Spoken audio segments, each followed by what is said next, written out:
Hello guys, എല്ലാവർക്കും നല്ലൊരു good morning. പിന്നെ ഞാൻ ഇന്ന് നിങ്ങളോട് ഷെയർ ചെയ്യാൻ പോകുന്ന ഒരു കാര്യം എന്താണെന്ന് വെച്ചാൽ, നമ്മളുടെ ഇപ്പോഴത്തെ ഈ കാലാവസ്ഥ കാരണം നിരവധി ആളുകൾക്കും സുഖമില്ലാതിരിക്കുകയാണല്ലോ. അതുകൊണ്ട് തന്നെ നമ്മൾ പ്രൈവറ്റ് ഹോസ്പിറ്റലുകളിൽ പോയി പൈസ കളയാതെ നമ്മൾ ഗവൺമെൻറ് ഹോസ്പിറ്റലുകളിൽ തന്നെ പോകണം. ഇതാണ് നമ്മുടെ വൈക്കം ഗവൺമെൻറ് ഹോസ്പിറ്റൽ.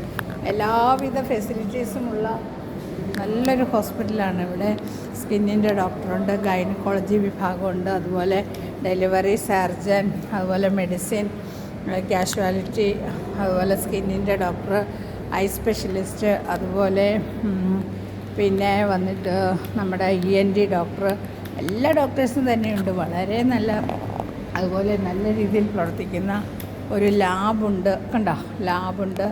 അതുപോലെ ഇനിയിപ്പോൾ പുതിയ ബിൽഡിങ്സ് എല്ലാം പണിയുന്നു.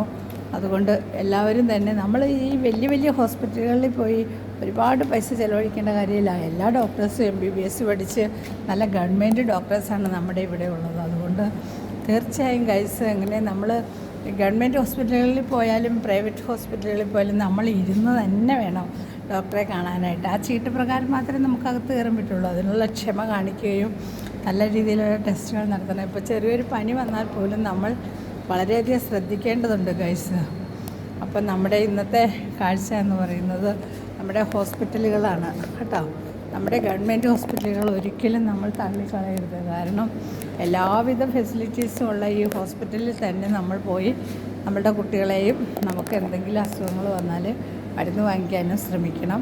പിന്നെ ഒരസുഖവും പിന്നത്തേക്ക് വയ്ക്കരുത്. കാരണം ഇപ്പം നിരവധി അസുഖങ്ങളാണുള്ളത് അല്ലേ. അത് പിന്നെ ആവട്ടെ എന്ന് വിചാരിച്ചാൽ ചിലപ്പോൾ നമ്മുടെ ജീവന് തന്നെ വില കൊടുക്കേണ്ടി വരും. അതുകൊണ്ട് ഓക്കെ ഗൈസ്, ഇന്ന് എല്ലാവരും എൻ്റെ അറിവിൻ്റെ കൂടാരം എന്ന യൂട്യൂബ് ചാനൽ കാണണം, സബ്സ്ക്രൈബ് ചെയ്യണം, ലൈക്ക് ചെയ്യണം, കമൻറ്റ് ചെയ്യണം.